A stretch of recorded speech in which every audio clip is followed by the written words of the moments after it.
Amuna muna unofunga kuti kuchena isatanism. Iwe kuchena isatanism. Mugaro wako ufanira kugara uchigeza manje. Ufanira kugara uchichena. Vamwe venyu zvamuri kuti namatisirana hatifaniri kuti tichinamata. Nega mwanasikana ane hapwa inenge muchirugume nguruve nemagarikuni. Tenga rorona basi kuna munamata. Pari kuna rorona. Pari kuna chiroroni chete. Vasikana vari kunira vatenga kuti brush kwesha mazino hazvidi munamato kwesha zino. Chikweshere mazino kwesha zino. Wapedza zvimwe zvinhu hazvidi munamato. Unokwira gomo. Uchikwira gomo mwari kushanda. Vakasvera uchishandirwa. Vamwe vari kushanda mumunda. Mumunda mako mune bundo. Vanondinoya unakuroya wakazviroya wega. Tora badza upinde mumunda usakure. Mwari wosangane wari kumunda kwako. Taita chichi yachinja rutu. Ufana kusora mumunda. Vanosora kuchechi. Mandi. Ari pamasoro. Ari kushandirwa. Ari kushandirwa. Nesande futi ari kushandirwa. Uchasakura rini newe mejojina. Uchageza rini iwe. Nakuseni wanga watenda kusowe wawageza ngurai. Hamurinongano ndi handide iwe tanga wageza maniwe. Usati washandi wageza. Ndakatarwa musikana nezvisikana zvemazuva ano. Ipapo musoro umama wakazara machira.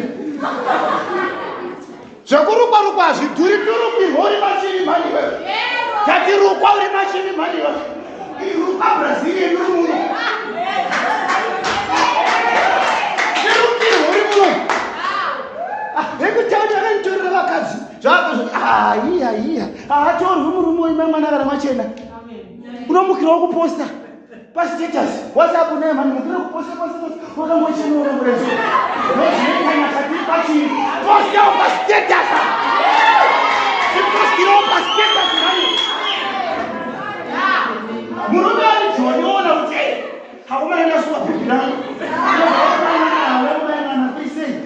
Status yako ndawe nainga ukuchena urikugezera ariko mazuva ndirikugezera midhedzi vanhu zvinoipita manje tiisire pastatus aizvona muna uri kumushaoga vanodzoka nemukasira akati mabvane momba akatitorera nokuti wageza. Sipo dzinoita kunge dzichaora dzatumirwa Joni.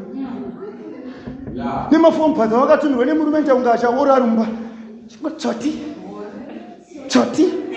Kuzvinyima, dhimoni rekuzvinyima. Nezara Jesu sazvinyima iwe.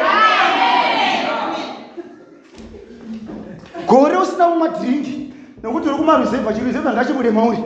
Haya, hausina kumaruzevha uri waJesu mani. Hataka hausina kumaruzevha uri waJesu. WaJesu anoguta. Chevari kusingagutike nekuti Jesu vanorindira terekera. Jesu anokutarira. Jesu anoprovaida. Ndimwari anoprovaida. Maiwe zvaunda kunopedzisa. System unoona zvekusarora izvi. Tauya tisina zvitauro. Chasara mupa. Tangomuka ndichimhanya. Ndazofunda kuti chitauro chiripi. Ndikati pakuda mai apa.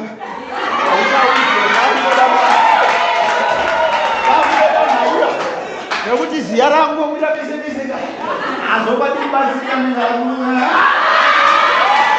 azobati ndosira Mwari. Bye no.